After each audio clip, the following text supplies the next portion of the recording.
Jim Militello along with AP Golf Writer Doug Ferguson after 3 rounds of the Masters. Angel Cabrera shoots his 3rd round in the 60s. Kenny Perry right there tied with him at 11 under. Doug, a pretty good matchup for that final round Sunday. It's good. What's interesting about both of them is they've been tested before in these kind of conditions. Perry put all the pressure on himself at the Ryder Cup in Kentucky and delivered.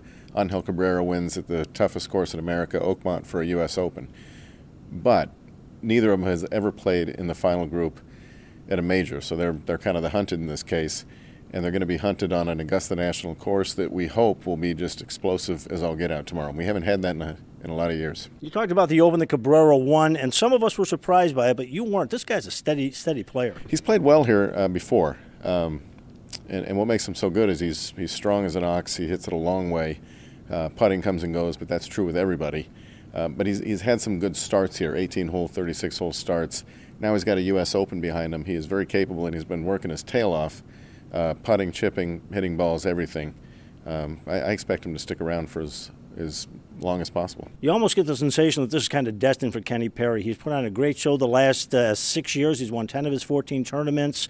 He's played steady. He's on a roll. He's never won a major. It would be a great achievement for him. It would, and this will be the most pressure he's ever faced. He's got a couple things kind of in his corner. One, he thought his crowning achievement in golf came last September. I mean, he put everything onto making that Ryder Cup team. And if you think about it, when he finished his round Friday, he doubled the number of rounds he played in the majors compared to last year because he only played the 1 round. Skipped 2 majors, took a lot of heat for it because he wanted to be on that Ryder Cup team. And then he went out a winner. He's riding into the sunset, and all of a sudden here he is with a chance to become the oldest major champion in history. And the one thing he doesn't have is a major. And Kenny's the kind of guy with 13 wins, very solid career. You think he's a good, solid player. This takes him into the next category. It would really be an amazing feat. Secondly, you go back to 1996 at the PGA Championship, and amazingly enough, that still haunts Kenny to this day. Again, he was at Valhalla, his home state.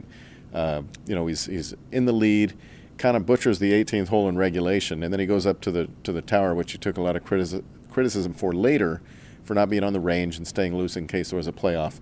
And there was, and he ends up losing in a playoff. And to this day, he wishes he could have it back, a little do-over. Who would have thought at age 48 that he would get that chance for a do-over?